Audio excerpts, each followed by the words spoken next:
Hello दोस्तों, नमस्कार। जय हिंद, जय भारत, वंदे मातरम। स्वागत है एक बार पुनः आप सभी का उत्कर्ष के इस लाइव सेशन में। मैं सीडी चांद दोस्तों लेकर आ गया हूं आपके लिए और एक शानदार और लाजवाब सेशन।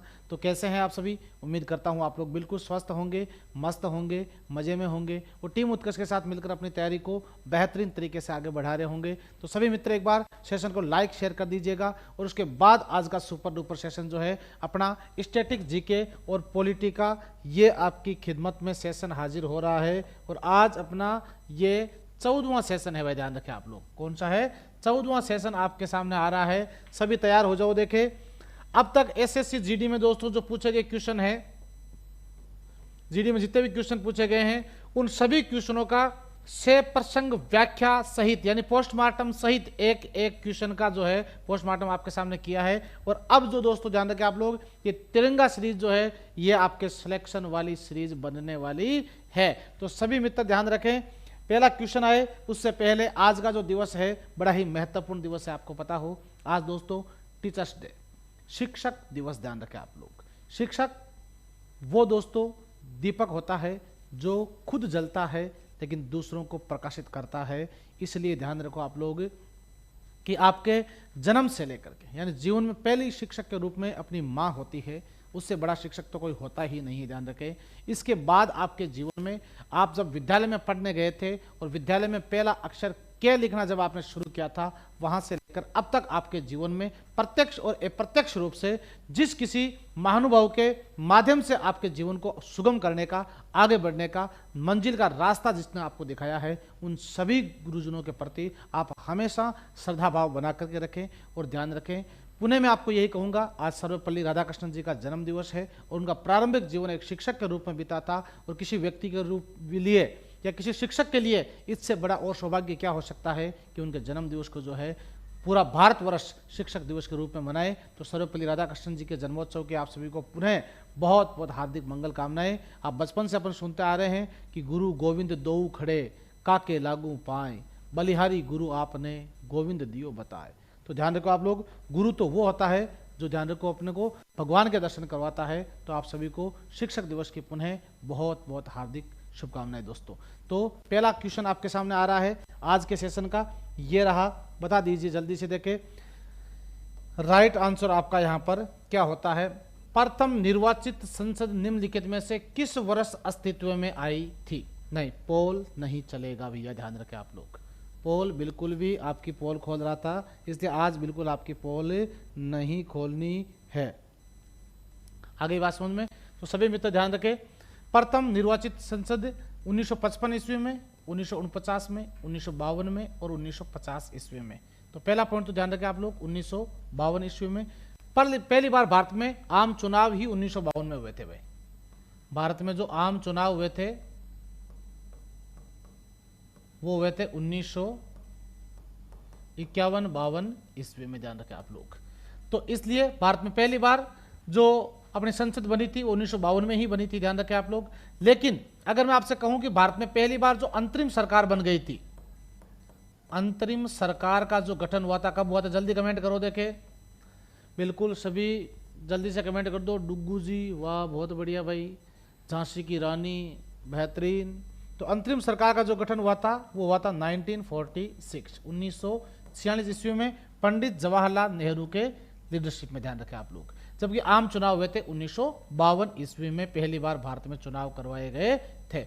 भारत का संविधान लागू हो गया था हालांकि 26 जनवरी 1950 को, और चुनाव हुए थे 1952 ईस्वी में। तो यहां आपका राइट आंसर हो जाएगा 1952 ईस्वी। इसके बाद देखो 1950 के घटनाक्रम आपको बहुत अच्छे से याद रखना है कि 1950 ईस्वी में भारत में योजना आयोग की स्थापना हुई थी भाई। किसकी स्थापना हुई थी? योजना आयोग। जल्दी कमेंट करो। देखे योजना आयोग का अध्यक्ष कौन होता है? वो तो प्रधानमंत्री होता है। बताओ प्रथम उपाध्यक्ष कौन थे? योजना आयोग जिसकी स्थापना कब हुई थी? 15 मार्च 1950 को हुई थी, जिसका काम क्या था? देश में पंचवर्षीय योजना को लागू करना। और इसके प्रथम अध्यक्ष तो हुए थे पंडित जवाहरलाल नेहरू जी, और प्रथम जो उपाध्यक्ष हुए थे वो हुए थे गुलजारी लाल नंदा। गुलजारी लाल नंदा जी जो है वो इसके प्रथम उपाध्यक्ष हुए थे, आपको ध्यान होना चाहिए।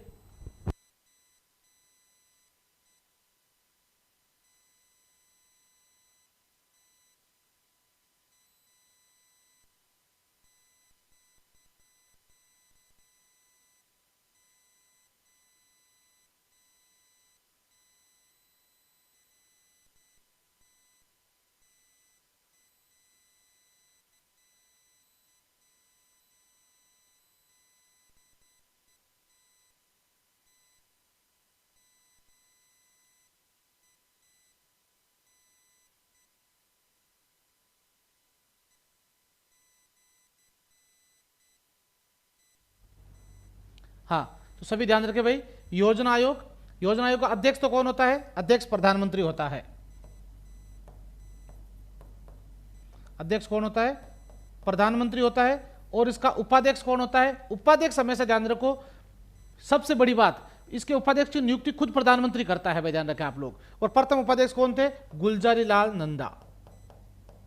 गुलजारी लाल नंदा जी थे भाई, ध्यान रखो आप लोग, प्रथम इसके उपाध्यक्ष, आपको ध्यान रखें। दूसरा पॉइंट देखो यहां, ध्यान रखें, इस योजना आयोग का नाम अब क्या रख दिया गया है? नीति आयोग। अच्छा क्वेश्चन ये बनेगा बस, अब शानदार क्वेश्चन, नीति आयोग। और नीति आयोग की स्थापना कब हुई थी? 1 जनवरी 1950 ईस्वी को। 1 जनवरी, माफी चाहता हूं, 15 मार्च 1950 को। नीति आयोग 1 जनवरी 2015 को, माफी चाहता हूं, 2015 ईस्वी को ये बन गया नीति आयोग। अब आपको यहां ध्यान रखें, प्रधानमंत्री इसका अध्यक्ष होता है, तो सीधी सी बात है, प्रथम अध्यक्ष कौन हुए थे? नरेंद्र मोदी। और इंपॉर्टेंट प्रश्न बनता है, प्रथम उपाध्यक्ष कौन थे? अरविंद पनगड़िया। अरविंद पनगड़िया। और अब अगर आपसे पूछे कि वर्तमान में अध्यक्ष कौन है, तो वर्तमान अध्यक्ष भी भाई नरेंद्र मोदी है। लेकिन वर्तमान में उपाध्यक्ष कौन है? यह अच्छा क्वेश्चन है, ध्यान रखना। वर्तमान में उपाध्यक्ष कौन है? तो वर्तमान में उपाध्यक्ष है डॉक्टर सुमन किरण बेरी। सुमन किरण बेरी। और वर्तमान में इसके सीईओ कौन है? Chief executive officer. सीईओ कौन है? तो वो है डॉक्टर BVR सुब्रमण्यम। सुब्रमण्यम। पिछली बार जीडी में आपके पंचवर्षीय योजना, ये नीति आयोग, योजना आयोग वगैरह के सबसे ज्यादा क्वेश्चन पूछे गए थे, ध्यान रखना आप लोग। तो यहां आपका राइट आंसर क्या हो जाएगा भाई? 1952 ईस्वी आपका करेक्ट आंसर हुआ। अगला क्वेश्चन आपकी खिदमत में हाजिर हुआ, तो जल्दी से बता दो। देखे, जो मणिपुरी आपका शास्त्रीय नृत्य है कि मर्दाना पहलू को किसके रूप में जाना जाता? ध्यान रखो आप लोग, जनाना पहलू, मर्दाना पहलू, उसको किस नाम से? माइबा के नाम से, या फिर चोलोम के नाम से, या रास के नाम से, या प्रेंग के नाम से? तो आप सभी को पता हो, राइट आंसर होगा आपका चोलोम। ध्यान रखें भाई आप लोग, क्या होगा? चोलोम। रास जो है, ध्यान रखो आप लोग, जिसमें आप ये भी कह सकते हैं एक रास लीला, वो अलग चीज है, ध्यान रखें आप लोग। रास लीला कहां की प्रसिद्ध है? रास लीला है उत्तर प्रदेश की, भगवान कृष्ण की, भगवान श्री कृष्ण से संबंधित, कृष्ण से संबंधित जीवन के बारे में जो बताया जाता है, रासलीला, ध्यान रखें, उत्तर प्रदेश का है। नौटंकी उत्तर प्रदेश की है। लेकिन मणिपुरी नृत्य कहाँ का है? यह है दोस्तों शास्त्रीय नृत्य मणिपुर का। इसके बाद में इसका जो प्रमुख कलाकारों में देखो, मैंने आपको कई बार बता चुका हूं, झावेरी बहन है। झावेरी बहन जो है, उनका संबंध किस नृत्य से है? मणिपुरी से है। इसके बाद में यह भी ध्यान रखें कि मणिपुर का एक मार्शल आर्ट है, ध्यान रखो आप लोग, ये बहुत बार पूछा गया है।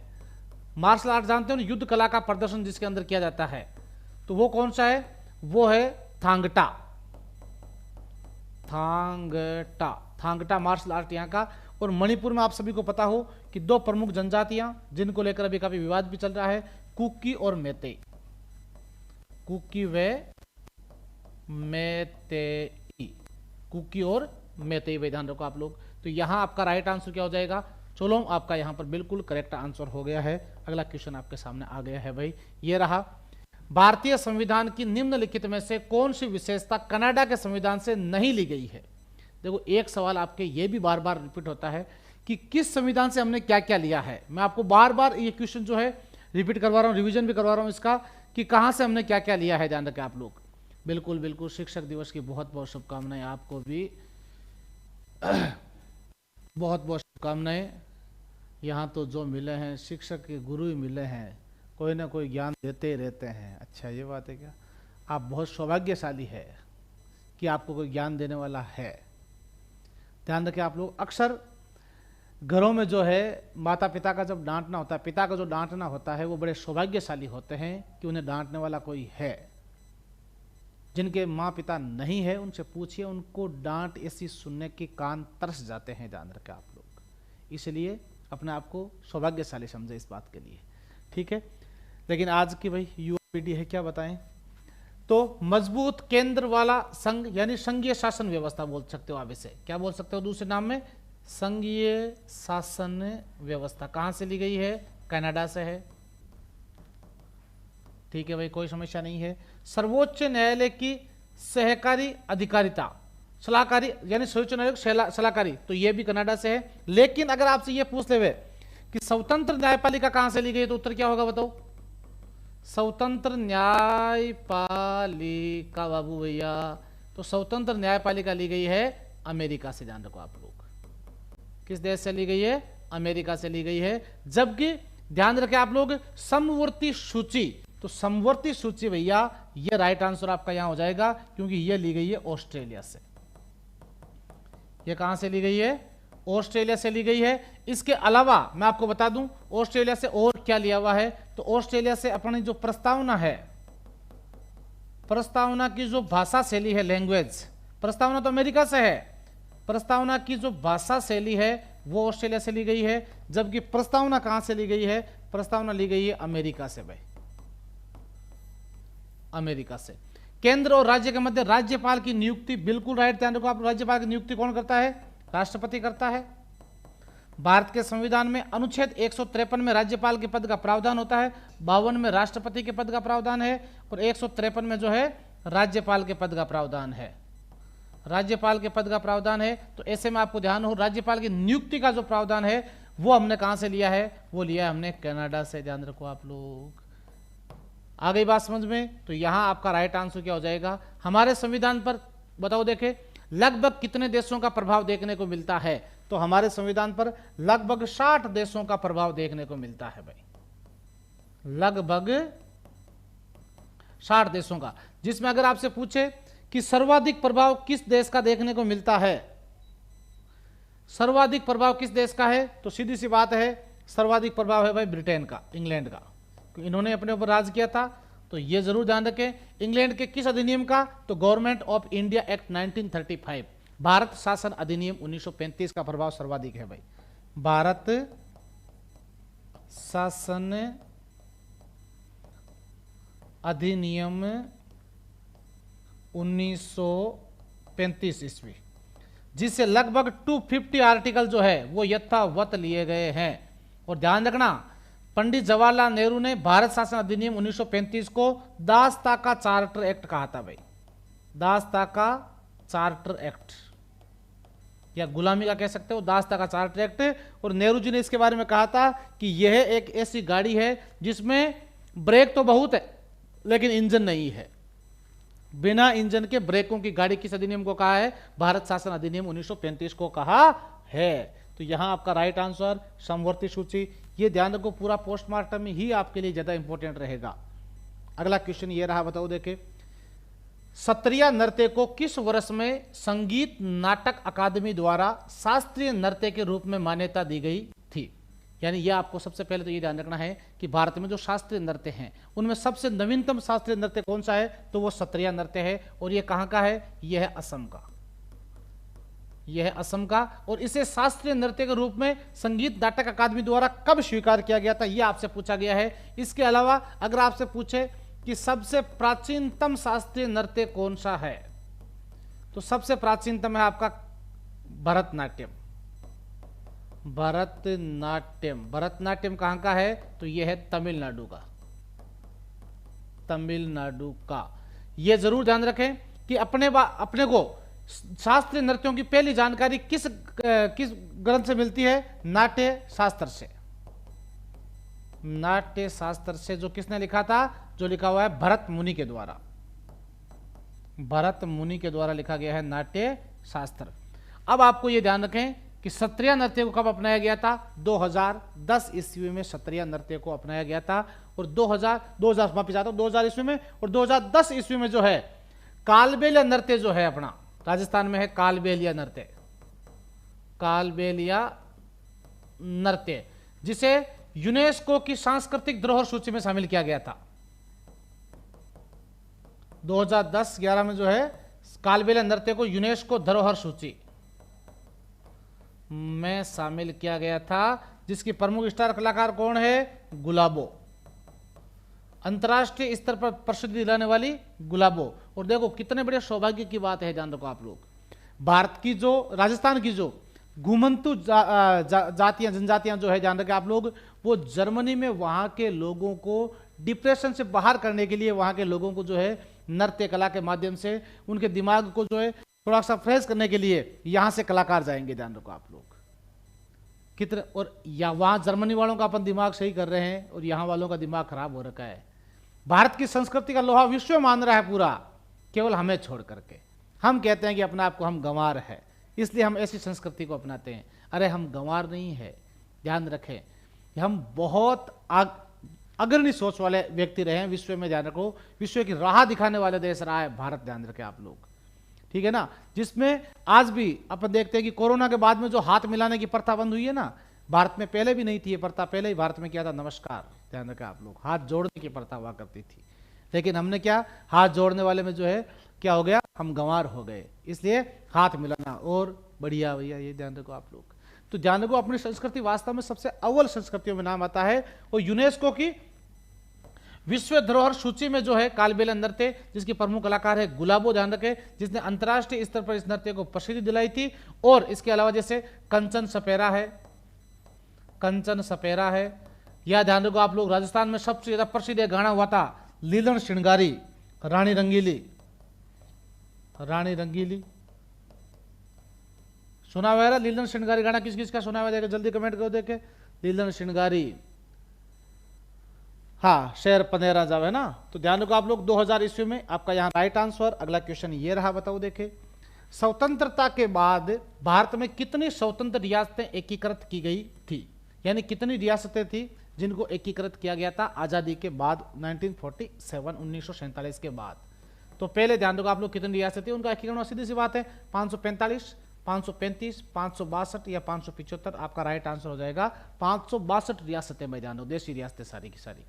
तो यहां आपका राइट आंसर क्या हो जाएगा, 562 रियासतों का जो एकीकरण है, रियासतों का एकीकरण, यानी एकीकरण करने के लिए एक विभाग बनाया गया था जिसका नाम था रियासती विभाग, रियासती विभाग। और रियासती विभाग का अध्यक्ष किसको बनाया गया था, तो यह अध्यक्ष बनाया गया था सरदार वल्लभ भाई पटेल साहब को, सरदार वल्लभ भाई पटेल। आप सभी को ज्ञात हो, इसीलिए भारत के एकीकरण का सबसे बड़ा श्रेय किसको दिया जाता है, सरदार पटेल को, इसीलिए इनको भारत का बिस्मार्क कहा जाता है, भारत का बिस्मार्क। और इन्हीं को कहा जाता है iron man of India, Bharat का लोहा पुरुष, लोहा पुरुष। और ये हुए थे भारत के प्रथम उप प्रधानमंत्री, उप प्रधानमंत्री भी, और भारत के प्रथम गृह मंत्री कौन बने थे, सरदार वल्लभ भाई पटेल साहब बने थे, ध्यान रखोगे आप लोग, जिनका जन्म दिवस मोदी सरकार के द्वारा 31 अक्टूबर को किस दिवस के रूप में मनाना शुरू किया गया है, राष्ट्रीय एकता दिवस के रूप में, एकता दिवस।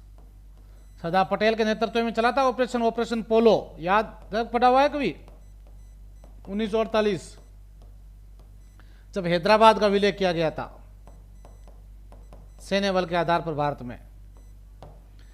कंप्लीट, यहां आपका राइट आंसर हो गया भाई 562, आपका यहां पर बिल्कुल एक्यूरेट करेक्ट आंसर हो गया भैया।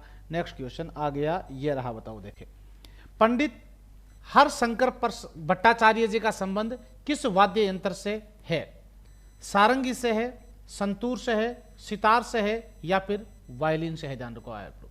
सारंगी के सबसे बड़े कलाकार, ध्यान रखो आप लोग, संतूर के सबसे बड़ा कलाकार, सितार के, या वायलिन। तो ये इनका राइट आंसर भाई पंडित हरशंकर भट्टाचार्य हो, या दोस्तों पंडित रविशंकर जी हो, रविशंकर जी हो, या आपको ध्यान रखो विश्व मोहन भट्ट हो, विश्व मोहन भट्ट। इनका संबंध किससे है, सितार वादन से है, ध्यान रखें आप लोग। और यहां यह भी ध्यान रखें कि एक हरिप्रसाद चौरसिया किसके कलाकार है भाई, बांसुरी वादक।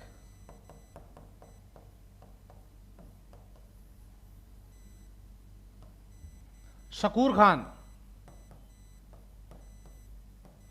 सारंगी के प्रमुख कलाकार शकूर खान, ध्यान रखें आप लोग।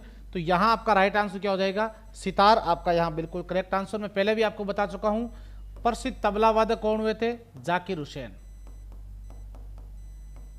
जाकिर हुसैन।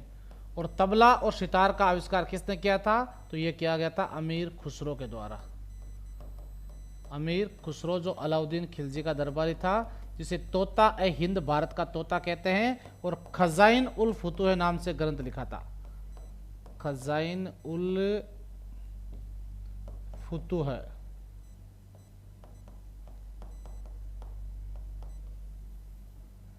ध्यान रखना, सी आपका यहां करेक्ट आंसर हो गया है। अगला क्वेश्चन आपके सामने आ रहा है, बिल्कुल बिल्कुल बिल्कुल ये रहा नेक्स्ट क्वेश्चन भाई। बता दो, देखे भारत के संविधान का बहुत ही अच्छा क्वेश्चन आ गया है। भारत में केंद्र और राज्य सरकारों के सभी प्राप्तियां और व्यय की संप्रेक्षा करने की जिम्मेदारी निम्न में से किसके पास होती है। बहुत अच्छा क्वेश्चन। महाधिवक्ता जो संविधान के अनुच्छेद 165 में होता है, संघ लोक सेवा आयोग यूपीएससी, ध्यान रखो आप लोग, जो भाग 14 में अनुच्छेद 315 में अपन देखते हैं, या सीएजी नियंत्रक एवं महालय का परीक्षक जो आर्टिकल 148 से 151 में हम पढ़ते हैं, या भारत के महान्यायवादी आर्टिकल 76 में अपन पढ़ते हैं। सबसे पहले तो आर्टिकल जरूर याद करना, क्योंकि पिछली बार जीडी में हर पारी में 1-1, 2-2, 3-3, 5-5 तक आर्टिकल पूछे गए थे, ध्यान रखें आप लोग। तो यहां आपका राइट आंसर क्या हो जाएगा, सी आपका करेक्ट आंसर हो जाएगा। मैं आपको पुनः बता देता हूं, सुन लेना अच्छे से, कि भारत की जो संचित निधि का प्रमुख है वो सीएजी ही होता है। संचित निधि का प्रमुख कौन होता है, नियंत्रक एवं महालय का परीक्षक होता है। और प्रथम कौन थे भाई, प्रथम थे सुकुमार सेन। एक मिनट ध्यान दीजिएगा, सीएजी केग। और महान्यायवादी तो प्रथम थे वी नरहरि राव, नरहरि राव। और वर्तमान में है गिरीश चंद्र मुर्मू जी, गिरीश चंद्र मुर्मू। और ध्यान रखें, महान्यायवादी भारत के प्रथम कौन हुए थे, एमसी सीतलवाड़। और वर्तमान में कौन है, वर्तमान में है R Venkataramani, R Venkataramani. और महान्यायवादी जो है ये भारत का सबसे बड़ा विधि अधिकारी होता है, ध्यान रखें आप लोग, सबसे बड़ा विधि अधिकारी, सबसे बड़ा विधि अधिकारी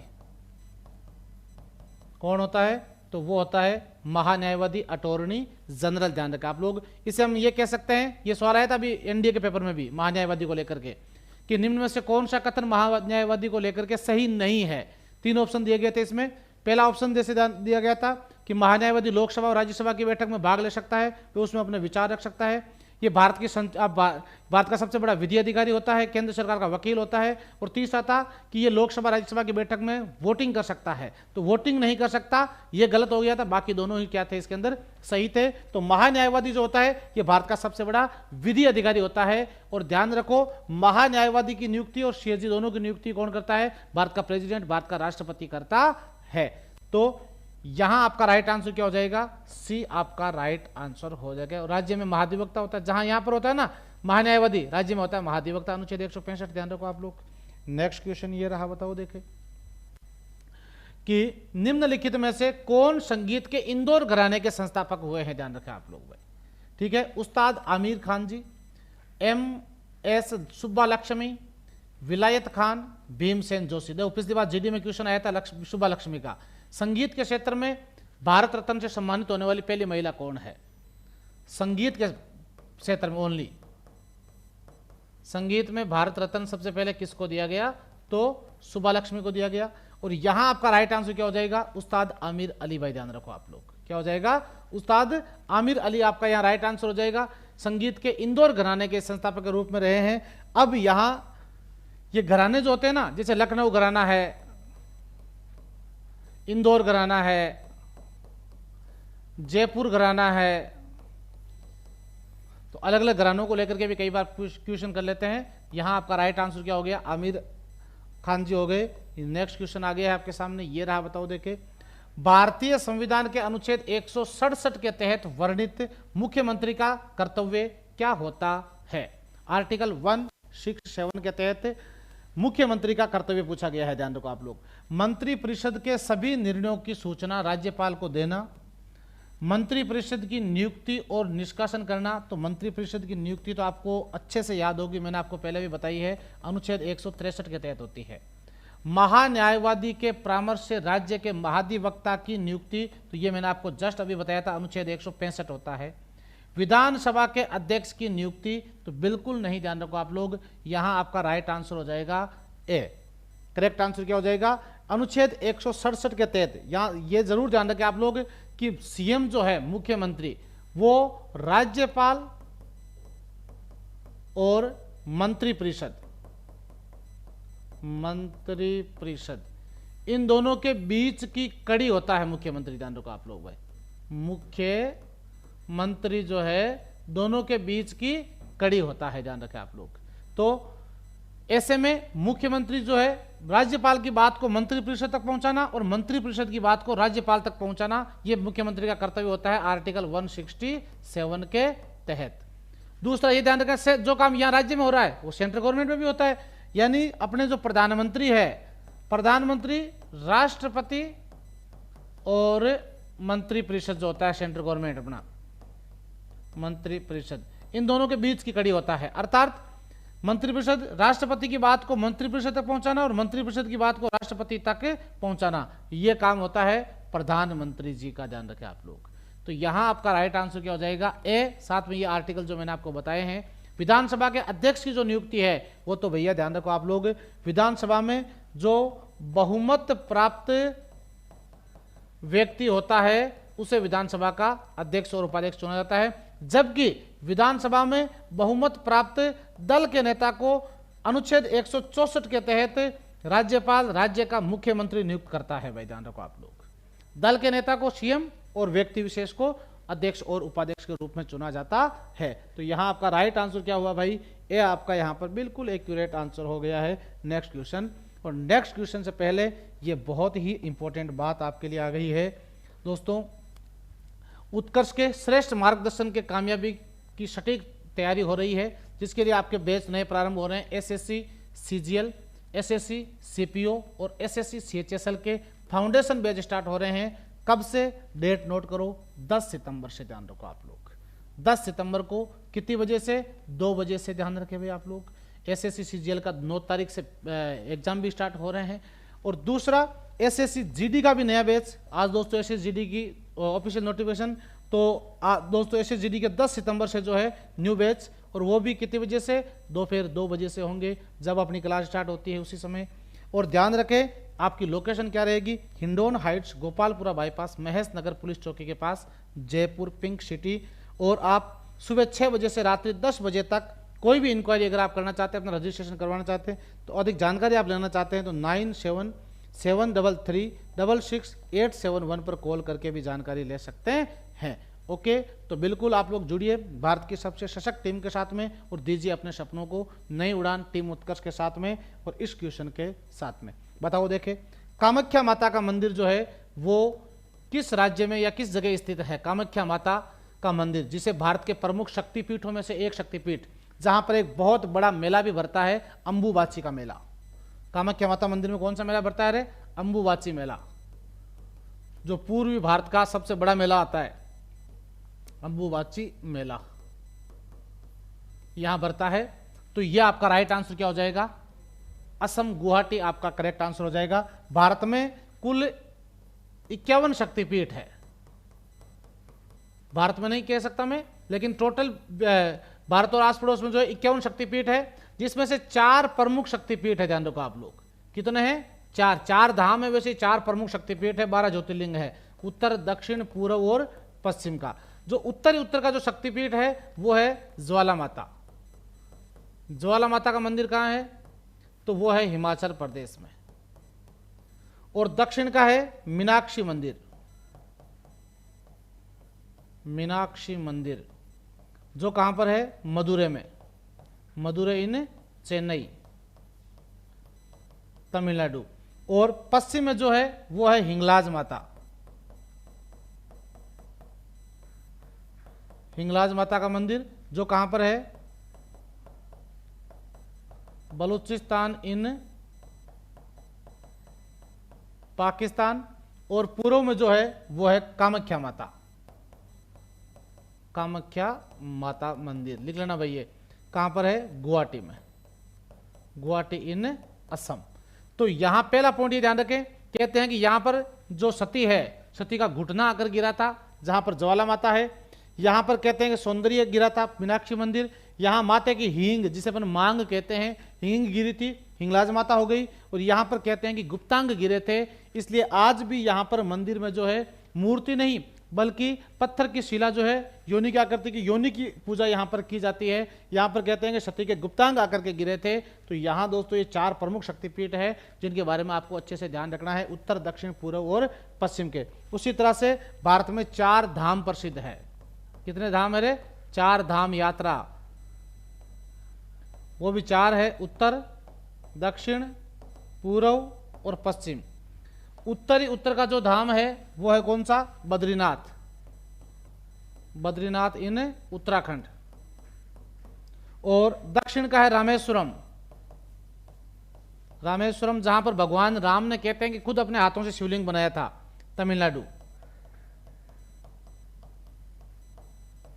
और पूर्व का जो प्रमुख धाम है वो है, ध्यान रखें आप लोग, पश्चिम का द्वारिका, और यहां का है पुरी जगन्नाथ मंदिर, पुरी का जगन्नाथ मंदिर, ओडिशा,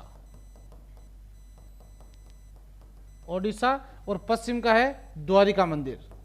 कहते हैं कि आदि गुरु शंकराचार्य जी के द्वारा स्थापित किए गए थे चारों धाम। द्वारिका धाम, द्वारिका धाम मंदिर जो है गुजरात में। और इसके बाद में एक है मोक्ष धाम, मोक्ष धाम के रूप में अपन जानते हैं किसको? वो जानते हैं केदारनाथ, केदारनाथ इन उत्तराखंड में। तो ये प्रमुख 4 धाम है जिनके बारे में ध्यान रखना है, और ये 4 प्रमुख शक्ति पीठ है जिनके बारे में ध्यान रखना है। उत्तर का ध्यान रखना है आपको, गुवाहाटी। बहुत अच्छा क्वेश्चन बनता है भाई, ध्यान रखें आप लोग। नेक्स्ट आ गया अभी आपके सामने, ये रहा, बताओ देखें। किसी राज्य की विधान परिषद में, राज्य की विधानसभा में सदस्यों की कुल संख्या का अधिकतम कितना हो सकता है? देखो ध्यान रखो, विधान मंडल, आप लोग देखो थोड़ा सा, विधान मंडल जिसका प्रावधान है संविधान के अनुच्छेद 168 में। ध्यान रखो आप लोग, अभी 167 बताया था मैंने आपको, 65 बताया था, 66 बताया था, 63 बताया था, 64 बताया था, अब बता रहा हूं 168। और विधान मंडल किन से मिलकर बनती है? कई राज्यों में एक सदनात्मक होती है, 6 राज्यों में द्विसदनात्मक है। एक तरफ विधानसभा जो संविधान के अनुच्छेद 170 में है, और एक तरफ विधान परिषद, विधान परिषद अनुच्छेद 171। विधानसभा में जो सदस्य हैं, अधिकतम सदस्य कितने हो सकते हैं विधानसभा में? अधिकतम हो सकते हैं 500। और न्यूनतम कितने होने जरूरी है? 60। और वर्तमान में अपवाद के रूप में सिक्किम में कितनी सीट है? 32 ही सीट है। ध्यान रखो आप लोग, यह अपवाद के रूप में है, सिक्किम है, या फिर मैं आपको कहूं जैसे गोवा है। 3 राज्यों में 60 से कम है, लेकिन कम से कम कितने होने जरूरी है? 60 होनी जरूरी होती है। वैसे वर्तमान में सर्वाधिक कहां पर है? यूपी में है, कितनी? 403 सीटें। सबसे कम कहां पर है? सिक्किम में है, 32 सीट। वैसे ही विधान परिषद की सीटें जो है वो विधानसभा पर निर्भर करती है। विधानसभा के जो कुल मेंबर है उनका 1/3 मेंबर जो है अधिकतम विधान परिषद में हो सकते हैं। यानी जैसे राजस्थान है, राजस्थान में विधानसभा सीट कितनी है? 200 की 3, 1/3 ध्यान रखो आप लोग, यानी 33, 66। राजस्थान की विधान परिषद बनती है तो उसमें 66 मेंबर हो सकते हैं वर्तमान की स्थिति में। और ध्यान रखें तो अधिकतम कितने हो सकते हैं? विधानसभा के कुल सदस्यों का 1/3, जबकि न्यूनतम कितने होने जरूरी है? न्यूनतम 40 मेंबर होने जरूरी होते हैं। न्यूनतम कितने जरूरी है? 40। और वर्तमान में सर्वाधिक कहां पर है? यूपी में है, 100 सीट है। जबकि वर्तमान में सर्वाधिक कम है कहां पर है? तो वह तेलंगाना में 40 सीट। तेलंगाना में 40 सीट है। वर्तमान में कितने राज्यों में विधान परिषद है? तो वर्तमान में भारत के 6 राज्यों में विधान परिषद है भाई। कितने राज्यों में है? 6 राज्यों में विधान परिषद है। राजस्थान का राजा हुआ था कुंभा, KUMBA, कुंभा टी। कैसे हो जाएगा? कर्नाटक में विधान परिषद है, यू से यूपी में है, M से महाराष्ट्र में है, B से बिहार में है, ए से आंध्र प्रदेश में है और टी से तेलंगाना में है। टी से तेलंगाना में है, तो ऐसे में ध्यान रखो आप लोग 1/3 यानी 1/3 आपका यहां बिल्कुल करेक्ट आंसर हो गया है। ध्यान रखे भाई आप लोग सभी, कितने हो गए, यानी विधानसभा के कुल सदस्यों का 1/3 सदस्य, 2/3 नहीं होंगे, 2/3 60% होते हैं। हाँ, तो यहां विधानसभा, और ये भी ध्यान रखें विधान परिषद के जो टोटल मेंबर होते हैं उनका 5/6 सदस्य ध्यान रखो जनता द्वारा अप्रत्यक्ष रूप से निर्वाचित होते हैं, जबकि 1/6 सदस्य जो है वो राज्यपाल के द्वारा मनोनीत होते हैं। 1/6 सदस्य मनोनीत होते हैं। तो ये आपको भाई ध्यान रखना है। अपना आज का था शिक्षक दिवस का बहुत ही स्पेशल सेशन। तो आपको कैसा लगा आप लोग कमेंट करके अपनी राय अवश्य हमारे साथ साझा कीजिएगा।